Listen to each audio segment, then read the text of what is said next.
Bueno, y a propósito de elecciones, donde faltan 3 semanas para las elecciones presidenciales, es en Estados Unidos. Y en Conexión Global, aquí está Laura Soto, a quien le damos la bienvenida. ¿Cómo estás, Laura? Hola, ¿qué tal? Muy buenas tardes, Queremos Mati. conocer qué es lo que está pasando en Estados Unidos, donde hoy ya empezó a votar uno de los estados por correo y donde están prácticamente los candidatos empatados. Cuéntanos. Sí, así es. De hecho, Georgia es un estado clave en esta contienda dentro de los 7 que se pueden identificar como estos estados en los que habría un empate técnico entre los candidatos Kamala Harris y Donald Trump. Y todo esto a 3 semanas de que sean las elecciones presidenciales en Estados Unidos. Hablamos del 5 de noviembre. Ya en septiembre habían partido otros estados a votar de forma anticipada, pero ahora hay mucha más importancia y mucha más atención por tratarse de Georgia, que es un estado clave, como yo les decía, y ya el día jueves le toca, por ejemplo, a Carolina del Norte, que también es otro de estos llamados estados clave. Con respecto al caso particular de Georgia, comentarles de que ahí los funcionarios electorales estatales ya hablan de un récord de participación en el primer día de esta votación anticipada. Esto es algo que supera, por ejemplo, el récord ya establecido en las elecciones pasadas de 2020. Hablamos al menos a las 2 de la tarde, hora local, se han emitido 187.973 votos, según lo que indicaba ahí, por ejemplo, autoridades locales, y que esto podría superar incluso los 200.000 votos.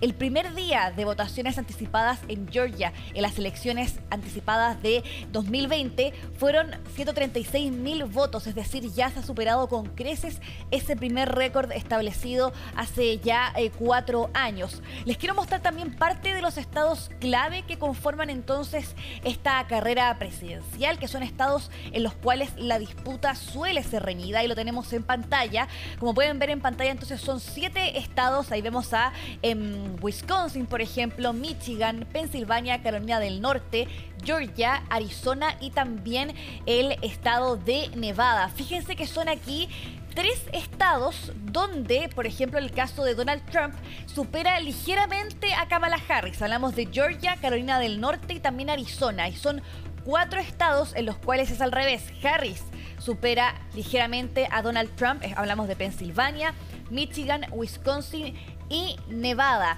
Eso al menos es que uno promedia, por ejemplo, parte de los sondeos que han salido ya en las últimas semanas. Se da entonces con ese resultado en que ahí, por supuesto, hay candidatos que tienen cierta avance, ¿no es cierto?, en distintos estados. En el caso de Donald Trump, en 3. En el caso de Harris, 4. Pero comentarles también de que, para recordar lo que sucedió, por ejemplo, en las elecciones pasadas, las de 2020, en ese caso, Biden ganó en casi todos los estados, por supuesto, por un margen bastante pequeño frente a Donald Trump, excepto en el estado de Carolina del Norte. Ese fue el único estado clave que ganó Donald Trump en los comicios de 2020. Ahora hay que ver si se marca una diferencia en lo que veamos, por supuesto, en las elecciones del 5 de noviembre, y también de qué forma van buscando estos votantes clave en estos casos. Por ejemplo, los hombres afroamericanos, que es un votante que podemos decir de que históricamente ha votado por el Partido Demócrata. Ha sido el caso de Obama, también por Joe Biden, pero ahora estamos viendo que este grupo de electores, de votantes, el caso de los hombres afroamericanos, están siendo atraídos cada vez más por la campaña de Donald Trump. También se habla, por ejemplo, del voto latino. También hay voto latino que se está dirigiendo en gran parte a Donald Trump. Es decir, un voto que era usualmente para el Partido Demócrata. Hemos visto que se está movilizando también hacia la campaña de Trump, lo cual ahí, por supuesto, hace una estrategia distinta en lo que tiene que ver con cómo Kamala Harris va a intentar llamar nuevamente de regreso a esos votantes y también a los votantes indecisos. Comentarles de que ambos candidatos estuvieron el día de ayer en Pensilvania, en distintas localidades, pero el mismo día haciendo mítines electorales, ¿no es cierto?, en ambos casos. Y ahí vemos, por ejemplo, de que en el caso de Harris, ella criticaba duramente a Donald Trump, diciendo que no era un hombre serio, y en el caso de Trump se enfocaba en el tema de la inmigración ilegal. Hemos visto que eso ha hecho, ¿no es cierto?, en sus últimos mítines políticos, y también decía de que los números se han disparado entre la población negra y los latinos, lo cual para él también es bastante favorable. Pasemos a escuchar entonces lo que dijo Kamala Harris y Donald Trump. Donald Trump Creo que Donald Trump, en nuestra opinión colectiva y sin duda la mía, es un hombre poco serio, pero las consecuencias de que vuelva a ser presidente son brutalmente graves, brutalmente graves.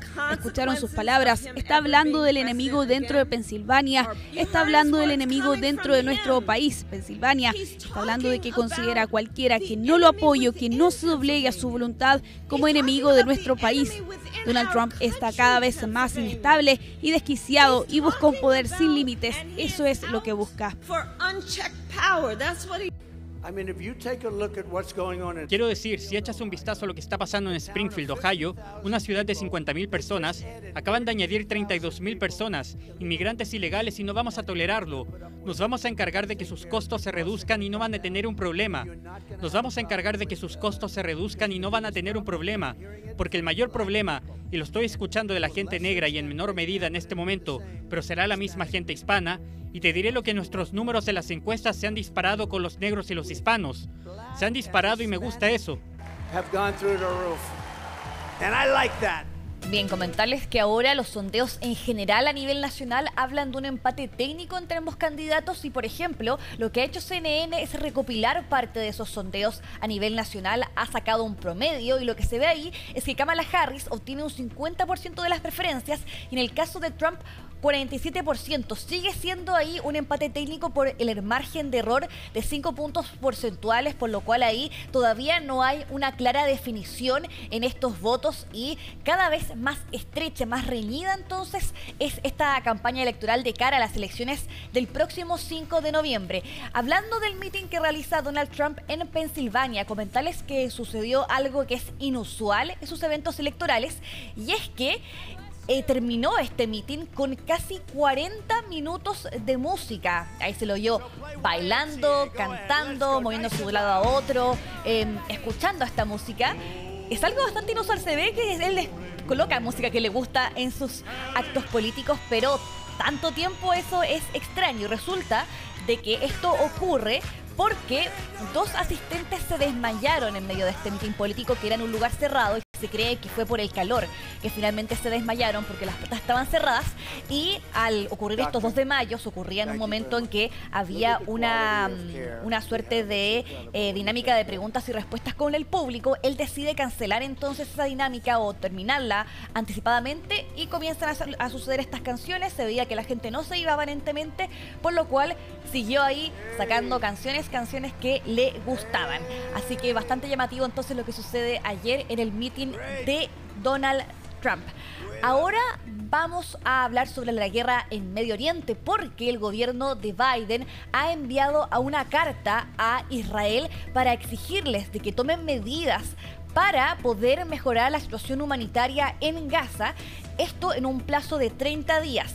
Y si de lo contrario no lo hacen, corren, dicen, el riesgo de violar las leyes estadounidenses que tienen que ver con la asistencia militar a países extranjeros. Con eso, lo que está sugiriendo la administración de Biden es que podrían incluso quitarle la ayuda militar a Israel en caso de que no cumpla con esta petición que está ahí desarrollando la administración del gobierno de Joe Biden. Comentarles también de que esta es una carta que tiene fecha al 13 de octubre, que fue escrita en conjunto por el secretario de Estado Anthony Blinken y también por el secretario de Defensa Lloyd Austin y fue dirigida, por ejemplo, al ministro de Defensa de Israel, Yoav Gallant, y al ministro de Asuntos Estratégicos, Ron Dermer. Y ahí entonces queda esta quizás amenaza velada de qué puede ocurrir finalmente si es que no cumple con esta petición, pero de todas formas ahí lo que vemos es que Estados Unidos continúa apoyando militarmente a Israel, por ejemplo, proporcionándole un sistema de defensa de misiles, defensa antiaérea. Eso es lo que hemos visto en medio de estos ataques por parte de Irán. De hecho, tenemos un informe bastante completo que nos explica, ¿no es cierto?, cómo funciona este nuevo sistema de defensa que va a buscar reforzar la capacidad de Israel de contrarrestar estos misiles. Veámoslo en el siguiente informe. Altamente sofisticado, capaz de interceptar misiles a distancias de hasta 200 kilómetros y con una tasa de éxito casi perfecta. Este es el sistema de defensa Terminal High Altitude Area Defense, conocido como THAAD por sus siglas, y es una de las armas antimisiles más poderosas del ejército de Estados Unidos. es el único sistema de defensa de misiles estadounidense que puede atacar y destruir misiles balísticos de corto, mediano e intermedio alcance, tanto dentro como fuera de la atmósfera y durante su fase final o terminal del vuelo. Según un informe del Servicio de Investigación del Congreso, está compuesto por una batería, 6 lanzadores con 8 interceptores cada uno, un potente sistema de radar y un componente de control de tiro y comunicaciones.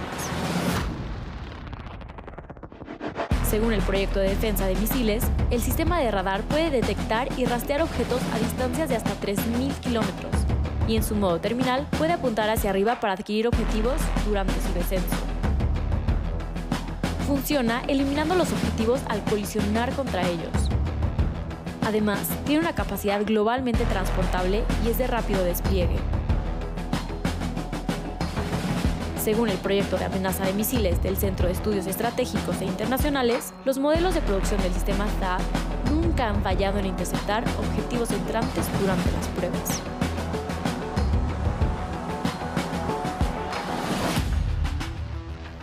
Bien, y a propósito de la guerra en Medio Oriente, comentarles de que la primera ministra de Italia, Giorgia Meloni, ha anunciado que va a viajar el día viernes a Líbano, siendo entonces la primera líder, al menos europea, en anunciar un viaje de este tipo a este país. Todo esto en medio de las críticas bastante duras que ha emitido el gobierno de Italia respecto a estos ataques que Israel ha cometido contra instalaciones de esta misión de mantenimiento de la paz de Naciones Unidas, los llamados cascos azules, que son conformados también por soldados de distintas naciones, incluyendo, por ejemplo, 1.000 soldados italianos entre esta misión de la ONU y también otra misión que tiene Italia en dicho país. Ya, pero llama la atención Giorgia Meloni porque sí, ninguno de los otros países ha enviado a sus principales dirigentes políticos, claro, la primera ministra italiana, que además es un signo político que uno pudiera decir es más proclive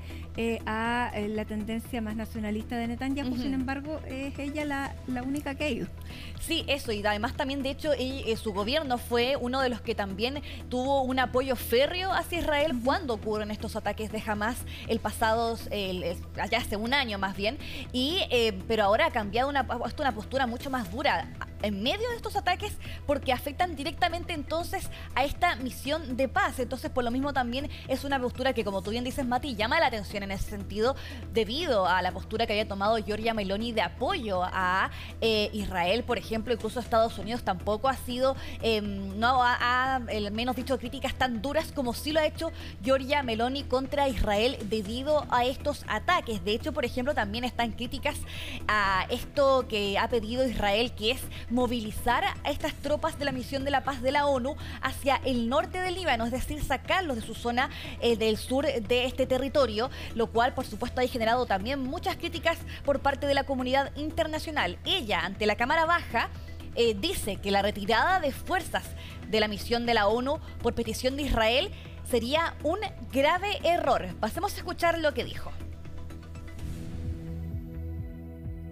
Israelí es básicamente retirar a la Fuerza de Paz de Líbano. Creo que una retirada basada en la petición unilateral de Israel sería un grave error. Socavaría la credibilidad de la propia misión y la credibilidad de las Naciones Unidas. Bien, y para ir cerrando nos vamos al desierto del Sahara porque un fenómeno muy poco común ha ocurrido entonces en dicha zona del mundo, con lluvias que han provocado estas inundaciones que, yo les decía, son bastante inusuales. Alrededor de casi 20 centímetros de lluvia cayeron en algunas partes de la región en los últimos días. Grandes lagos que se ven entre medio de las dunas en uno que es uno de los lugares más áridos del mundo y que suele llueve, pero muy poquito. Eso sí, durante cada año se habla, por ejemplo, de alrededor de unas pocas pulgadas al año, pero en este caso son casi 20 centímetros de lluvia los que se registraron en los últimos días debido a un sistema de baja presión que atravesó el noroeste del Sahara. Esto es un desierto que está ubicado, recordemos, al sureste de Marruecos, dejando estas imágenes que son muy impresionantes de ver en un desierto tan árido como lo es el desierto del Sahara, Mati. No, impresionante las imágenes. Bueno, ya no es el desierto más árido del mundo. No, uno de los más áridos, pero con esto ya ahí está impresionante realmente. Sí. Todo lo que está pasando y los cambios que hay a nivel climático. Muchísimas gracias, Laura. Terminamos entonces con esa imagen y nosotros a esta hora vamos a una pausa. 25 grados con 8 décimas en una jornada que sí superamos los 30 grados pese a el inicio del día que fue más fresco. Nos vamos con esta imagen de Plaza Italia. Ya regresamos